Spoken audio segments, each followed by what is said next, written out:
Seharusnya Indonesia bisa jadi gudang pangan, bisa jadi basket pangan di Asia Tenggara karena cuacanya bagus, rakyatnya rajin bekerja, tanahnya luas. Yang ada kita import hampir semua kebutuhan pangan utama kita. Menunjukkan kegagalan Jokowi ya selama ini. Saya berharap bahwa perlu ada semacam suatu kegiatan sosialisasi ke seluruh parpol-parpol, ormas-ormas, praksi-praksi ke daerah-daerah melalui tuan-tuan daerah, pemerintahan-pemerintahan, sultan-sultan daerah, sehingga kemudian itu menjadi suara yang bersama, sehingga bisa saja kita katakan tanggal 30 September sebagai satu momentum yang bersejarah, di mana 6 jenderal dan 1 perwira dibunuh oleh PKI secara sadis. Kita bisa melakukan.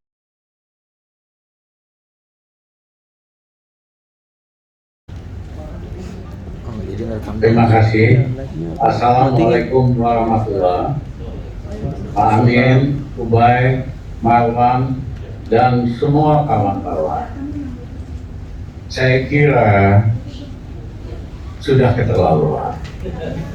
Dan biasanya hal-hal yang sudah keterlaluan itu memang harus diakhiri. Kenapa saya katakan keterlaluan? Keterlaluan karena telah terjadi pengkhianatan terhadap konstitusi. Mukadimah konstitusi kita sederhana, tugas negara, tugas pemimpin itu mencerdaskan bangsa dan memakmurkan rakyat kita. Yang terjadi, pemimpin Indonesia hari ini lebih banyak memberikan informasi yang tidak benar, yang selektif atau tidak lengkap, sehingga hanya menceritakan satu versi dari fakta. Itu adalah tindakan pembodohan terhadap bangsa kita. Harusnya kalau betul ingin mencerdaskan bangsa, diberikan fakta semuanya, ya, secara komprehensif, termasuk masalah yang dihadapi, constraint yang dihadapi, dan solusinya. Saya baca pidato kenegaraan Presiden Jokowi kemarin, betul-betul jelek sekali, sangat mengecewakan. Biasanya pidato kenegaraan itu diikuti oleh kalangan bisnis, luar negeri, analis, karena kita bisa baca perkembangan situasi yang benar dan masalah-masalah yang akan dihadapi tahun depan dan apa langkah mengantisipasinya. Ini nggak ada sama sekali, cuma curhat, cuma minta dikasihani, ya. Dan yang ketiga, tidak bicara hal-hal yang penting seperti yang sebaiknya. Nah, yang kedua, tugas negara untuk mensejahterakan rakyat tidak dijalankan oleh Jokowi selama 9 tahun. Karena dia sibuk proyek dan pegawai-pegawainya, stafnya, pejabatnya dapat uang dari proyek. Ya, sehingga pendekatan pembangunan ya proyek. Dan seperti diketahui, lebih dari 30% dikorek dalam sistem yang proyek oriented tersebut. Nah, faktanya apa? 40% rakyat kita masuk kategori miskin. Pengurangan kemiskinan selama 9 tahun Jokowi paling lambat dalam sejarah pemerintahan di Indonesia.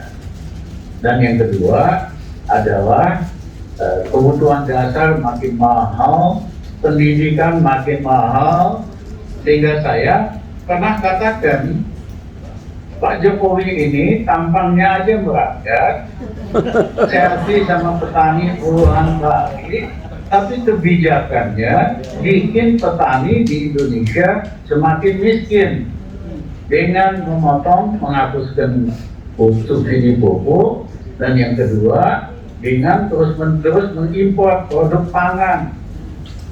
Seharusnya Indonesia bisa jadi gudang pangan, bisa jadi basket pangan di Asia Tenggara karena cuacanya bagus, rakyatnya rajin bekerja, tanahnya luas. Yang ada kita import hampir semua kebutuhan pangan utama kita. Menunjukkan kegagalan Jokowi ya selama ini, walaupun pidatonya sebaliknya, pro petani, sok-sok ke sawah, kebijakannya anti. Ya, jadi jelek-jelek. Saya ini kan pernah ditangkap sama Pak Harto, penjarakan nama kawan-kawan di Sukamiskin. Tapi saya akui Pak Harto memang otoriter, lawan-lawannya disikat semua, tapi di hatinya masih ada rakyat. Ada SD Impres, Pasar Impres, Puskesmas, buku gratis, kebutuhan pokok terkendali, petani naik kesejahteraannya. Nah sebaliknya, Jokowi mukanya aja yang merakyat, tampangnya merakyat, hatinya itu oligarki. Karena dia kepengen jadi oligarki, dia kepengen jadi raja, seperti tindakan dan gaya dandanannya. Dan yang ketiga, dia kepengen anak-anaknya tidak anak-anak raja. Jadi ini merupakan pengkhianatan mendasar terhadap cita-cita kemerdekaan kita. Karena dulu raja-raja di seluruh Indonesia berkorban agar supaya Indonesia merdeka, menyerahkan hartanya, menyerahkan tanahnya, menyerahkan kekuasaannya. Hari ini Jokowi malah mau menumpuk kekuasaannya di keluarganya dan boneka-boneka yang dia tunjuk. Ya, mohon maaf Pak Jokowi, sampean hanya beraninya merakyat, takut sama oligarki, tidak berani, ya kan, mengurangi kenikmatan oligarki dan melimpahkannya kepada rakyat. Terima kasih. Baik, mantap, terima kasih. Rekomendasinya membuat hangat ini di dalam ruangan sini, banyak tokoh-tokoh dari luar nih Bang. Ada dari Jawa Timur, saya lihat ada Gus Am tadi. Kemudian ada dari Bandung, ada dari mana banyak. Tentu mengharapkan perkembangan. Kemarin Bang Rizal juga dari mana? Dari MK. Mantap sekali memberikan keterangan kepada para hakim. Dan saya berharap insya Allah ini kita akan cepat ya. Apa yang kita inginkan, apa yang kita rencanakan, semoga akan sampai pada waktunya. Dan mungkin sebelum yang ada di sini mungkin ada Bang Abdullah. Bang Abdullah udah ada. Halo? Masuk ya? Pak Abdullah sudah ada? Zoom. Di seberang sudah alhamdulillah ada Bapak Dr. Abdullah Hamahua. Kami mohon untuk memberikan rekomendasinya Bang. Kami usahakan Bang. Terima kasih. Assalamualaikum warahmatullahi wabarakatuh. Saya minta maaf karena pada waktu bersamaan saya juga harus ada pimpin rapat, jadi saya minta izin untuk tidak hadir offline. Saya hanya memberikan beberapa catatan saja dalam kesempatan.